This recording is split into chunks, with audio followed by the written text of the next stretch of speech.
All right, we are live for a Thursday edition of the Mike and Mario Show, and excited to be back. Looking forward to connecting Mario. It's been about a week since we last talked, but lots of things unfolded since then. But how are you doing, my friend? Yeah, I'm doing well, Mike, and you? Oh, I'm doing pretty well, man. As I mentioned before, air. It was 80 degrees yesterday. It's just something about that sun to put a smile on a man's face. But other than that, doing well, man. Lot of overall optimism with the markets on the people who are awake and aware side of things, and it has a lot to do with what's happening with silver and gold in particular, and in the commodity space in general. But yeah, so lots of things are unfolding. But I think the narrative is either shifting or the Fed is caving into their own narrative that they were trying to feed us earlier throughout the last year or two about first it was a soft landing. Now I haven't heard nothing about a landing. And now they're admitting that a mild recession is due. So it's like if they're admitting that there's problems, they're blaming the banking contagion, of course. But if they're willing to admit that there's something coming later this year, the question is, what will it be and how bad will it be in your estimations? But I'll start off with that. But give me your thoughts on that. That's all piggybacking on this article here about Fed expects the banking crisis to cause a recession. And so we know that that's not the cause of the current environment we're in, but it's just interesting how they're using it as a narrative ahead of time. What are your thoughts on this? Yeah, they're again, they're like blaming everything but themselves. I would say the banking crisis happened because of the Fed, Mm-hmm. because they cut rates and they pumped trillions into the economy through their balance sheet in 2020, 21, and then they they waited too long to start not just unwinding their balance sheet but also raising rates, and Mm-hmm. that created the worst uh, stock and bond market in probably like 100 years or maybe 80 Mm-hmm. years. I don't know exactly. And then these banks, even treasuries dropped like 20-25%. Treasury bonds, which are supposed to be safe haven. So yeah, if there is a recession, it's because of what the Fed's been doing. They pumped everything up, and now they're trying to rein it in because they're desperate, and they made a big mistake. So the banks are just a symptom of that. Mm-hmm. But as I said to you before we came on air, um, I'm sure the government and the Fed, they'll do everything to keep that GDP from going negative, i.e., a recession. And how do they do that? Well, through all the deficit spending that's still going on. The Mm-hmm.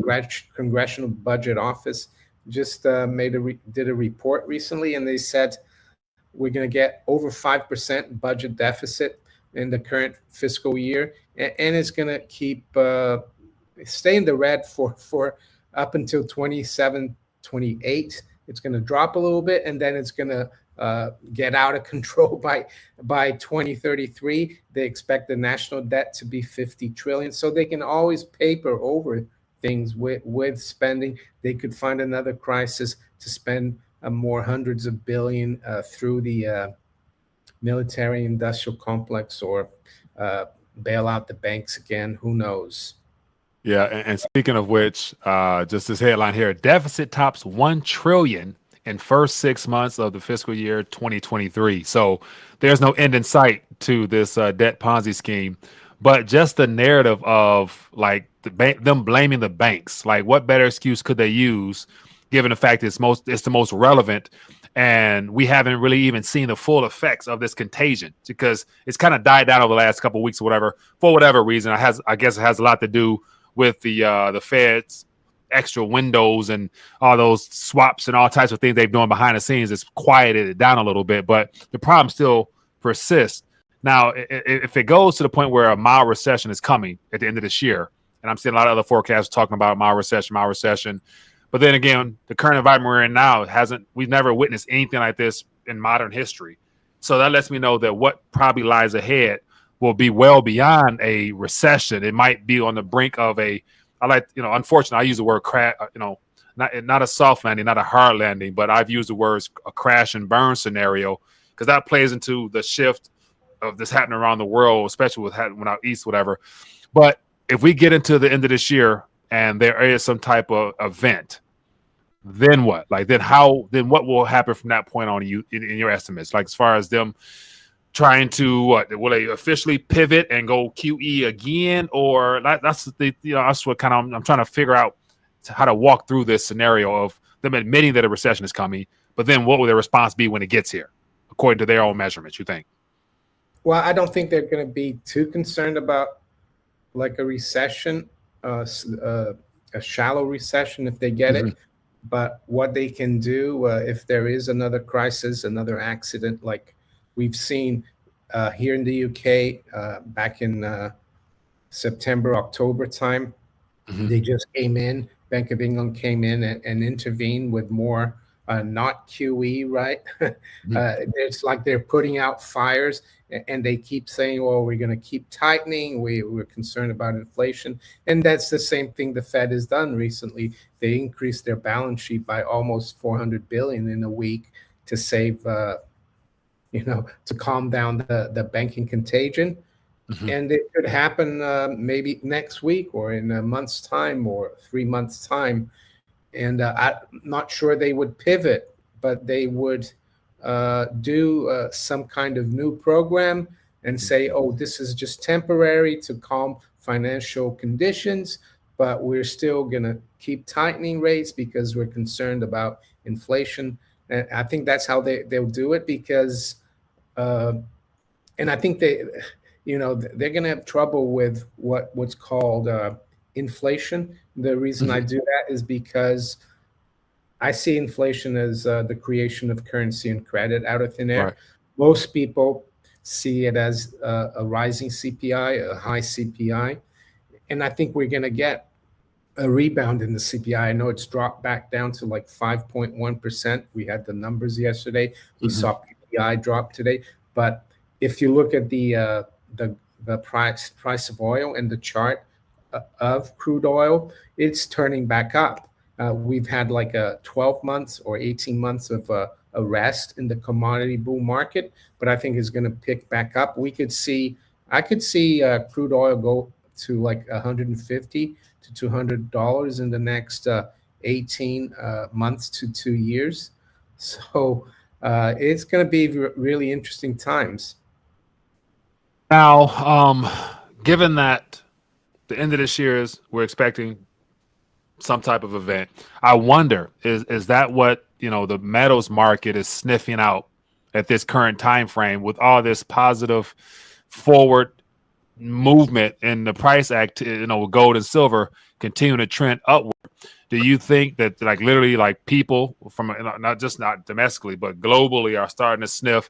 Because like when we looked at this a moment ago, it was 57. Now it's 70. Is it 225.77 for silver spot price as of right now?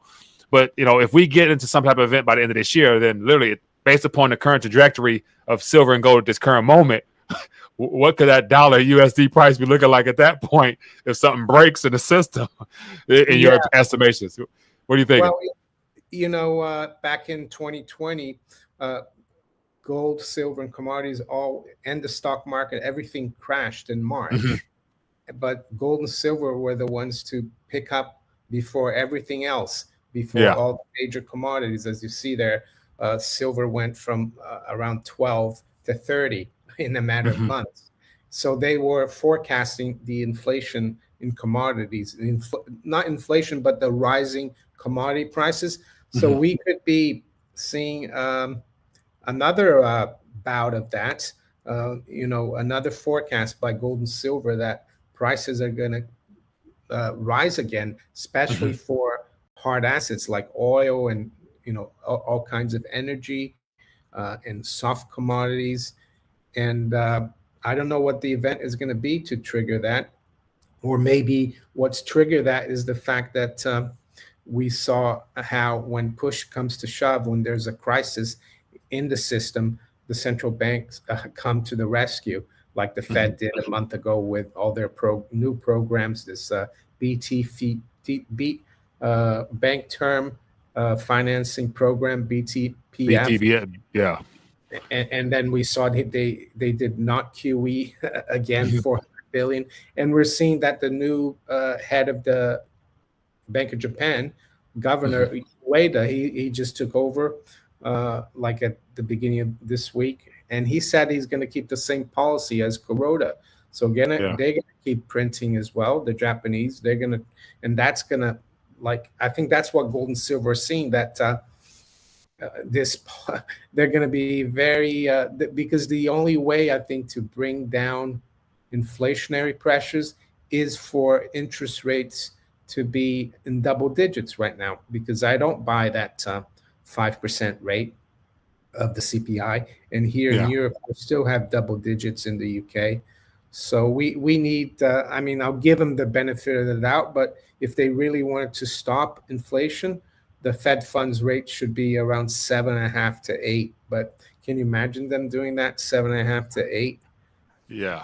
No way possible. So you mentioned about, the like this, what the trigger might be or what the event it might be based upon current sentiment, and especially with this price action here. I would imagine it's already in. Like, the trigger's already been pulled. Maybe it was the banking event that really led people to question the stability of the banking sector, and they've already started allocating and moving funds out of currency, especially, and into some sound in the form of metals or whatever. So probably already underway, and we're starting now to see the results of that, to where, you mentioned before we went on air about, once silver get above $30 or so, hey, watch out, like all hell will break loose. I remember when we were doing our initial breakout, I remember people saying if they get above, I think it was they put 35 as the TA chart saying 35, then all hell would break loose. But we didn't get that. But yeah, it'll be interesting The to see if we get other that.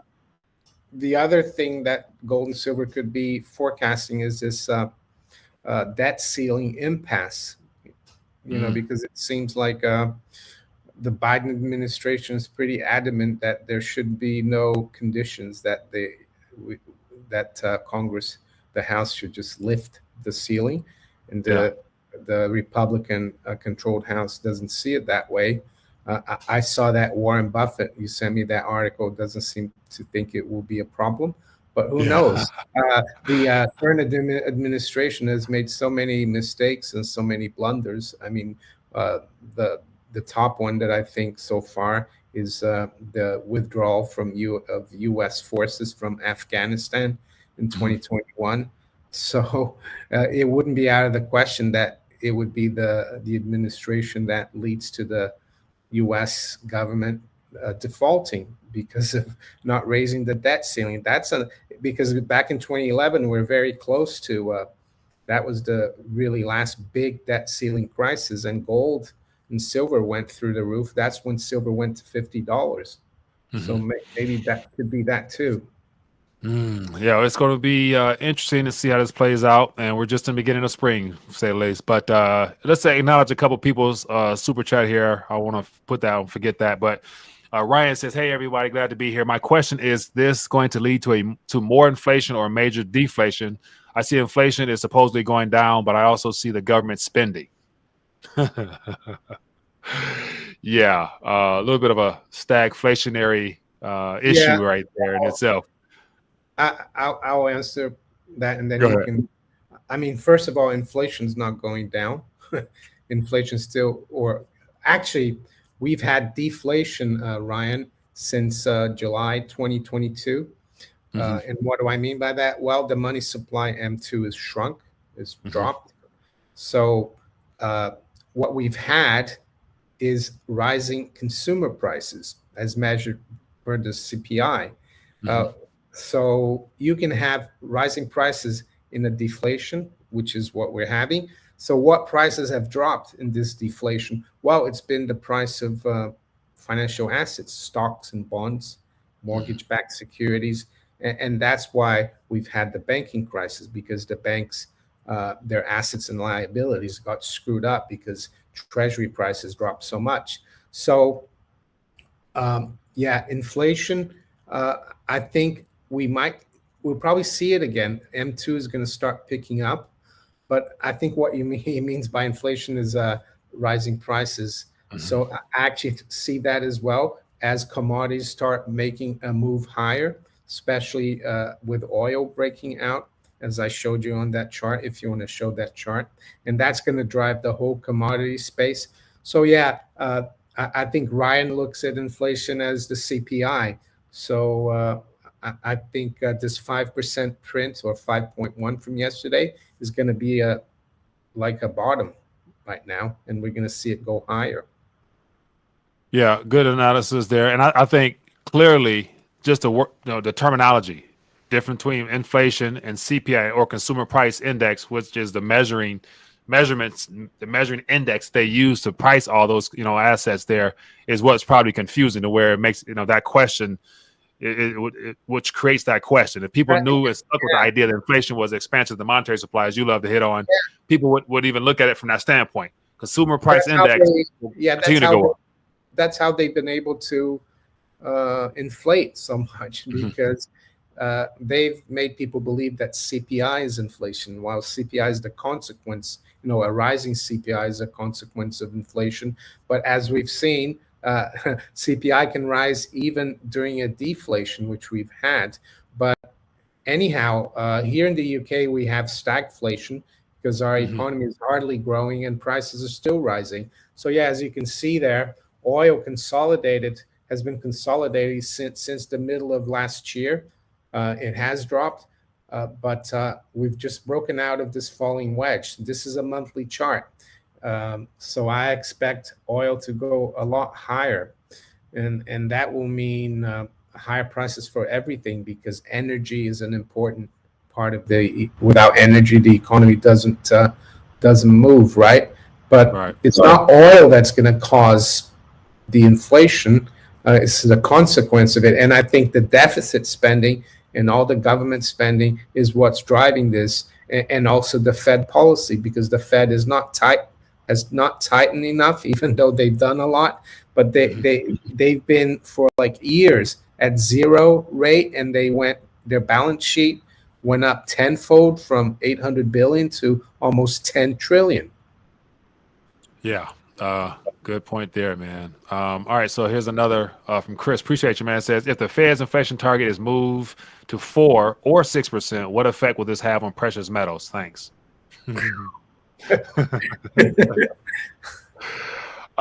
Yeah, and that's where I don't think they'll be that dumb at this current moment. But then again, you never know.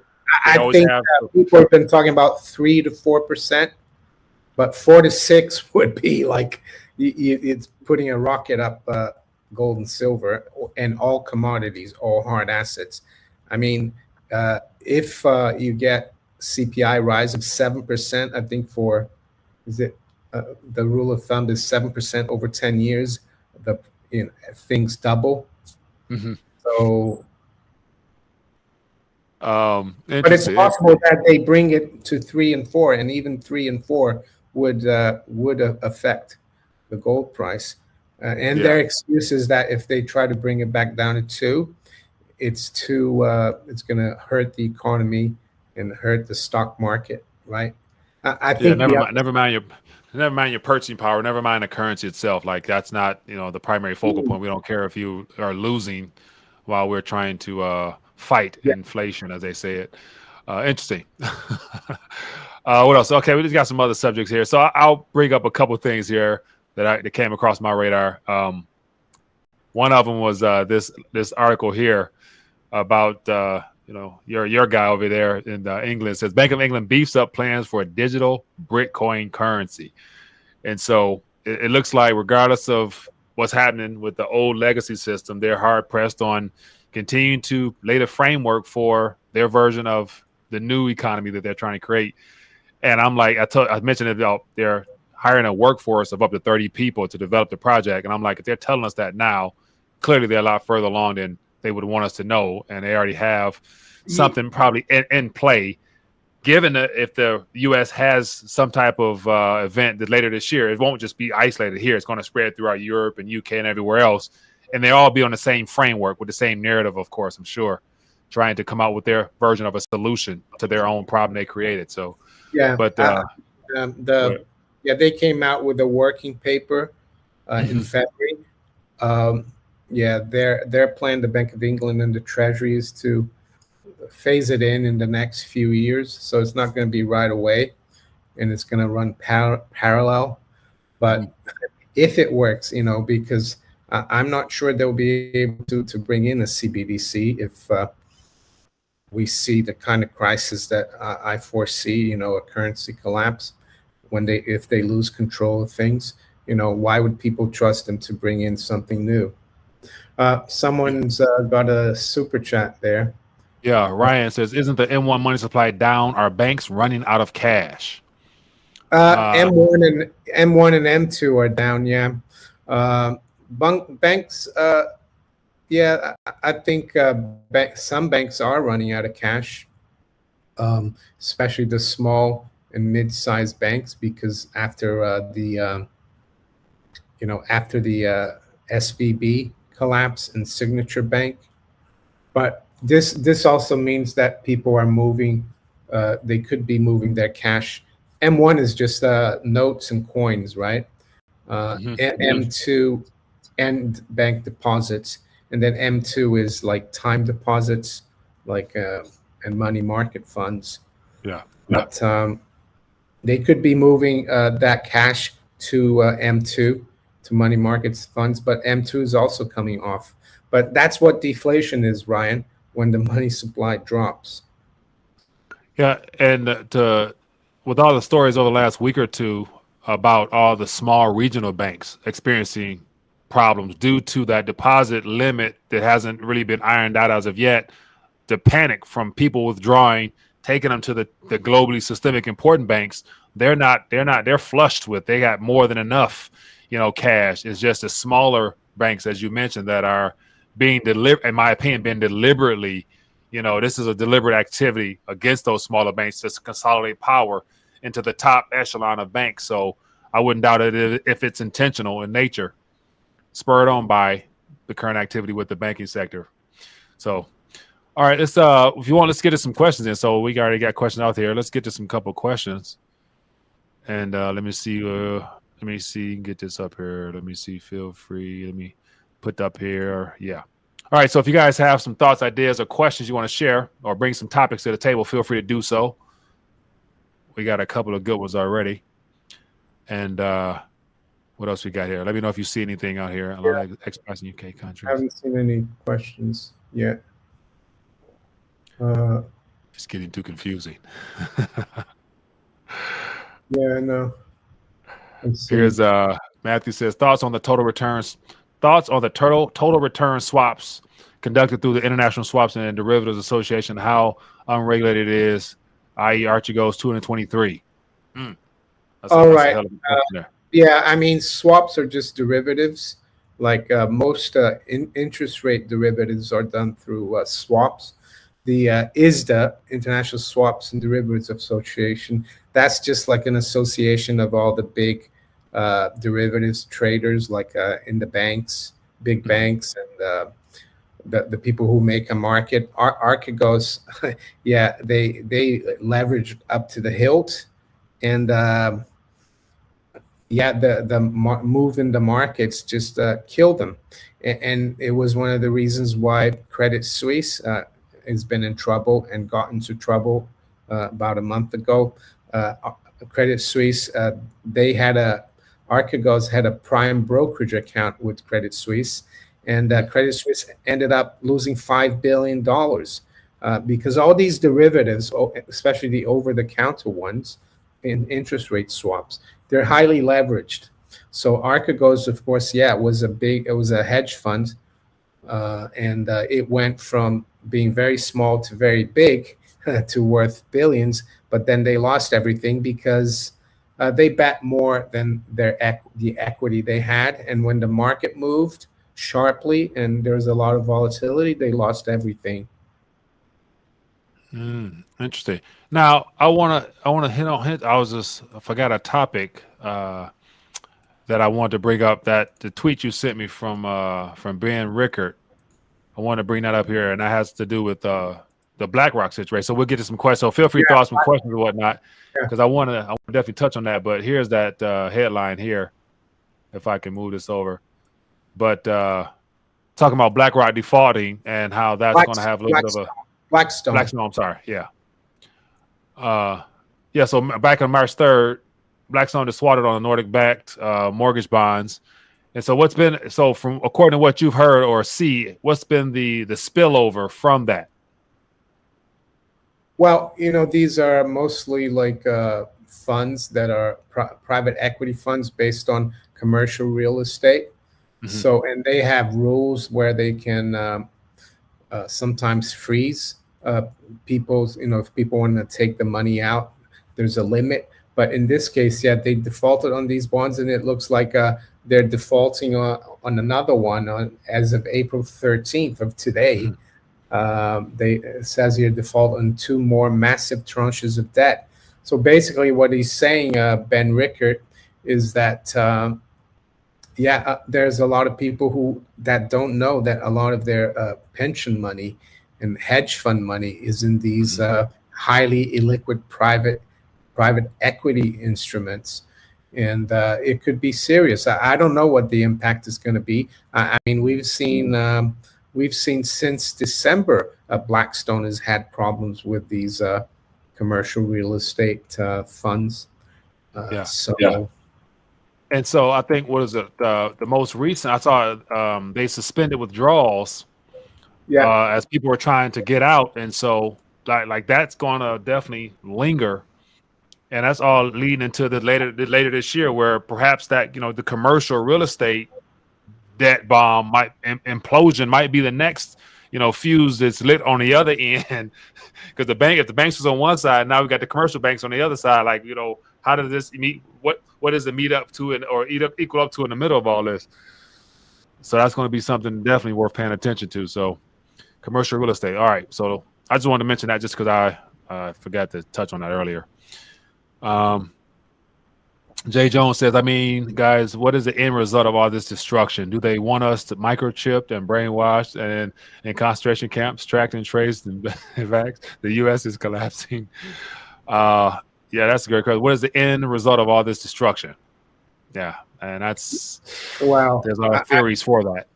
Yeah, I mean, monetarily and financially, it means that they might be able to keep things looking good, the bond market, the stock market, but the real bad thing that's happening is that the dollar is buying less and less, the pound's buying less and less. All the fiat currencies are dropping because the only way to keep this game going is through more and more debt, more money printing, more deficit spending. As per the other things he said there, I'm not too sure. I try not to worry too much about that, because that's what they want us to do: worry and be fearful and think that they're really all powerful, that they can do those things. And personally, I think they're going to fail.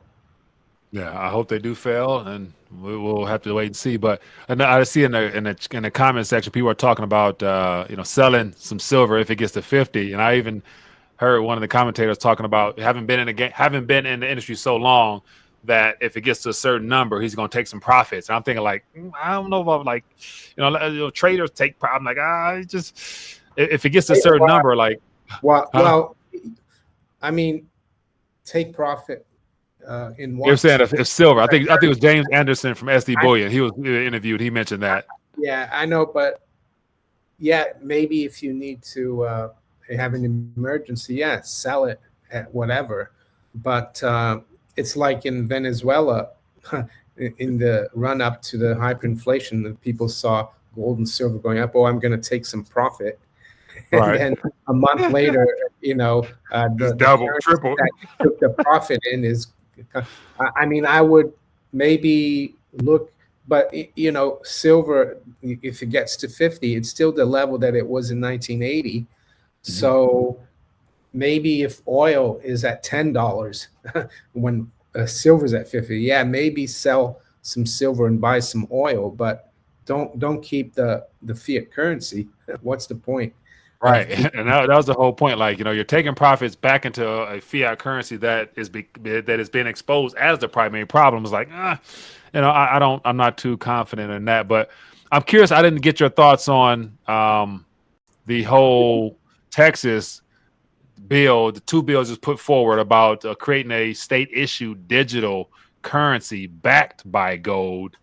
And of course, it's a long shot more than likely. But just the fact Texas and Florida seem to be leading the way to counter that potential CBDC that's being rolled out here. Do you see this type of activity picking up and being able to get some traction, give and take all the stuff that's ahead of us? Definitely. I think in Texas, there's a gold depository. Mm-hmm. So, that's an interesting one. We'll have to see. I mean, preferably we shouldn't have really a gold-backed currency. We should just use gold. Right. But gold would be ideal. People think it's too cumbersome, but how did people manage for 2,000 years, using gold and silver? Why can't we? Up until the 1930s and even the 1960s, we used to use silver. Mm-hmm. Yeah, it's not too hard to go backwards. So the reason I mention that because low blood pressure says there's always a safe haven country when calamity happens. I'm betting on Texas.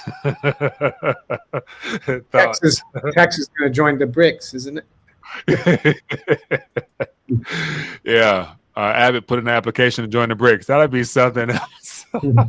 I mean, I don't know. That's not even possible, but just that thought of that is like, that's different. What else we got here? So a lot of talk about different prices and stuff like that for silver, man. Somebody said about Libertads are $50 an ounce, and the buyback is $26 or something. That can't be real. What else we got here? Well, you have to try to sell it privately. That's the thing. Yeah. So what are you seeing prices wise in your neck of the woods, as far as premium wise? Yeah, the premiums are pretty high, and I saw the other day one of the big dealers here. I got an email, and they said we're paying 10% over for silver if you sell it to us, 10% over spot. Yeah. So, but I think people worry too much about premiums and things like that. Mm-hmm. I just worry about being able to stack. I think that's the key thing. Unless, of course, you want to trade physical, which I don't really recommend. It's there for a rainy day. Roxy says, your thoughts on investing with Noble Gold? I am not familiar with Noble Gold, Roxy, so I don't know much about them. Never heard of them, so I don't know anything about that. If anybody in the chat know anything about it, feel free to let her know in the chat. Matthew, another question. Is that a mining company? Noble Gold. Mining company? I don't know. Noble Gold. I don't know. I've never heard of them. Looks like Noble Gold Investments. And so it is not a mining company. The leading gold and silver IRA company. Yeah, so IRA company. Yeah. Don't know. No. Definitely check them out before you go that route. Matthew says thoughts on how money market funds use RP high interest rates for better return on investments in relation to siphoning money from regional banks. You mean reverse repo? Yeah, I mean that's what they do. The money market funds, they take their their U.S. Treasury securities, and they lend it to the Fed, and the Fed pays them an interest. I think that's the reverse repo. Yeah. Okay, good stuff there. I'm not familiar with and that. A lot of that money is coming from the regional banks. People are putting money into money market funds. Low blood pressure says, question, when are you guys going to use credit cards for precious metals? No. What else I heard? Let me see. Don't buy. Well, I could use a credit card, but I would pay it right off. See, I don't like having a. Yeah, LBP. He maxes one and gets another max one and paid out max. So yeah, he's the credit card guy. Somebody says Noble Gold, stay away if you don't hold it. Yeah, counterparty risks. Expect risk to intensify moving forward. We already saw the risk in the different financial sectors with the crypto FTXs, and we saw SVB risk, and Yeah, there's gonna be some risk out there with a lot of metals companies, I'm sure. Someone mentioned the Mexican peso, that the dollar is dropping against it. Yeah, and it's true, because I've looked at that in the last 2 years. The Mexican peso is the best performing currency, and so is the Brazilian real. Brazilian real is like the second best. So What about the Russian ruble? Huh? What about the Russian ruble? No, not the Russian ruble. More the Mexican peso and the Brazilian real. It's more because they started raising rates in 2021, when inflation started picking up a lot quicker than the Fed, and their rates are a lot higher than their inflation rate, which is how it should be, and that's why the peso and the real are quite strong. Let me check this out. If you look at the Mexican peso the last 2 years, it's actually done quite well versus the dollar. Yeah, pulling up here now. Yeah, I see the US dollar has dropped. Yeah. Interesting. Yeah. Let me reverse that. Yeah, okay. All right, so that's a good thing. It might be also a lot of Americans wanting to move to Mexico. It's You a know, flood of expats down in Mexico these days. well, On- could be. well, I can play it back. What else we got here? Dollar won't crash till we severely depreciate it. Yeah, the USD is going to be around. Oh yeah, like the British pound is still around, but right, it's going to be around. One pound used to be almost $5, and it's now like 1.2. But all right. Well, I don't see any more questions. We're approaching at almost 36 minutes, give or take. So what are what's coming up in the near future to keep an eye on, according to what you're watching from your neck of the woods? yeah, I mean, like you said, I think there's a Fed meeting next The month. third, yeah. Yeah, but I don't know. I think we need to keep an eye on Japan. The Bank of Japan, even though their bond markets seem to be under control. There's nothing really that I see in the horizon, but I think the interesting development is commodities. That chart you showed of the oil price, that's happening to the CRB index as well, which is the commodities basket. So yeah, I think that will be interesting to look at, and the fact that the strategic petroleum reserves of the U.S. were depleted so massively, and they haven't replenished them. And now with oil prices going up, it's going to be a real problem. And I guess all the political division in the U.S. and all the political chaos in Europe as well, in France, all the protests over there. That's the other thing to take into account. Yeah, I'm keeping an eye, or I will be keeping an eye on, especially in May, with the Arab meeting, the Arab summit, and so Saudi Arabia is brokering a lot of peace deals. Apparently, Assad is going to be going. Saudi and Iran just met last week, so it's like all this peace in the Middle East. Yeah, they're working on something. There's a ceasefire in Yemen as well, the Yemen war. Right. Yeah, so that's another thing to keep an eye on. More announcements from the BRICS nations and those who want to be part of BRICS. Right. So definitely it won't get talked about much on this hemisphere here, but it's worth keeping an eye on, just because whatever comes out of there will definitely impact the West, and especially the dollar. So there's going to be some announcements pretty soon, because the BRICS summit is in August. So heading to fall, and this next time when this mild recession start, the world might be announcing something. So we'll see. But of course, the price of gold and silver will be reflecting upon these announcements, I'm sure. So, and won't be going down, I don't think, but we'll see. Anyway, all right. Well, everybody, be blessed, be safe. Hope you have a great weekend. Get out, enjoy some sunshine wherever you're at. Smile, be a blessing to other people, and just enjoy life while you still got it. So that's pretty much all I have to say. And other than that, be blessed, be safe. I'll see you guys later. Peace.